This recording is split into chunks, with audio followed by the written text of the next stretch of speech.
Good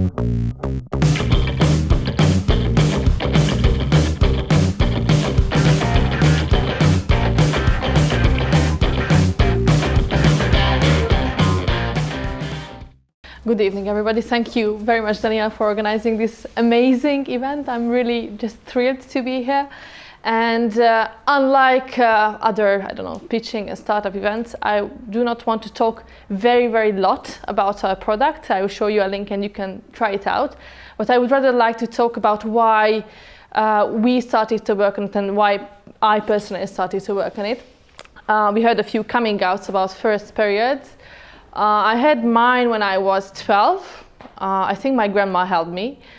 And I didn't think that it was a big deal until I got it once in a library when I was 14, and I had so much pain that they had to call the ambulance, and I didn't dare to tell them what the problem was exactly with me. So obviously I got a big chunk of painkillers, and since then I am missing days out because of period pain. So I do have it for 15, 17 years. And even if we are living in a Western country, I still have the effects of pretty serious period pain.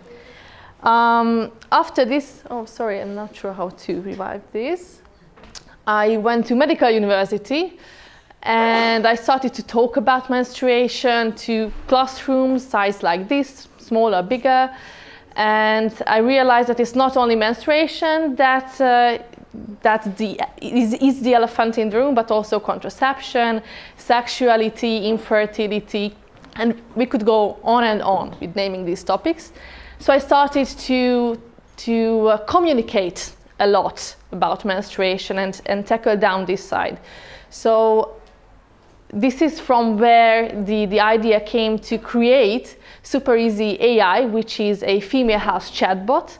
Our company is about facilitating the communication, a shameless communication, not just about menstruation, but also about female health. And then we were talking about communication and the elephant in the room. Clue made a marvelous study about these euphemisms, how we really call menstruation, aunt flow, shark week. They're pretty, red witch is my personal favorite. And when preparing this presentation, I started to wonder, okay, so when did we actually start to call it by what it was, menstruation? When did it get its name publicly? And I realized that until this ad actually happened in 1985, it wasn't allowed to say period in TV. So 1985, Courtney Cox said about tampons how clear the feeling it was. I watched this video today many times, and at the end of the ad when she says period is just such a big reveal. Until 1972 it wasn't even allowed to sanitary products to advertise in mainstream TV in the US. So it didn't happen from one day to another. We can see that concealment around menstruation is pretty heavy. These are the main aspects of how we as a society, as a global society, still think of period. We may have to conceal it, we are not allowed to show it in Instagram, in pictures, you are not allowed to talk about it. I still don't feel comfortable walking down my tampons to the women's room, for example. And of course, this ends up in lack of communication and then lack of activities. Women are not doing certain things because they are on their period. And again, Daniela touched on this topic wonderfully before. So, our idea was, what if we tried to eliminate shame and embarrassment altogether from this topic? And we realized that most of these feelings come from being judged and just being embarrassed because of the global taboo that surrounds menstruation. So we said that, okay, let's put humans out of this. And let's try to tackle it with a chatbot, with a robot. It's automated communication. There is no human in the background at all. So we said that we want to facilitate this communication on a scale and totally free of judgment. So we created Super Izzy, which is a female health chatbot now runs on Messenger, automated, curated. We write the medical content of it, and it doesn't judge you whatever you ask. And you might think that, okay, but is this really the best way to try to dismantle a taboo?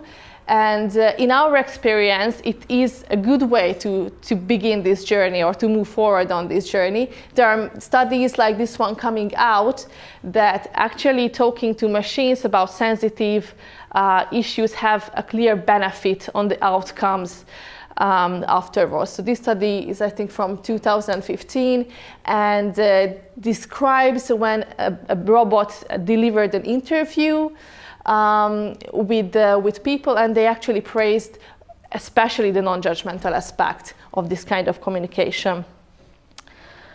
But this all would not be possible for us if we wouldn't spend our time on our mobile phones and mostly chatting. So actually, we, in average, spend 3-4 hours on our mobiles.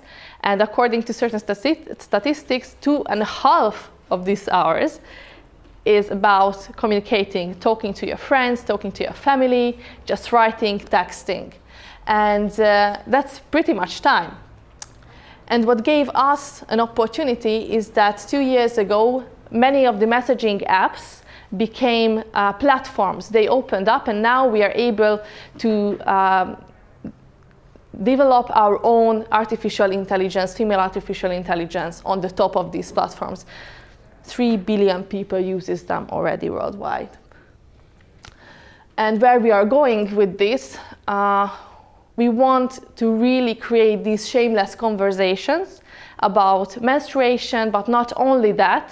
We want to move forward with infertility and sexually transmitted diseases, and also we want to create a friend, a virtual friend, Super Izzy AI, who is not only always available and actually quite funny, but also the biggest AI platform about female reproduction. And this is the team that I'm working with. Very happy to be with them.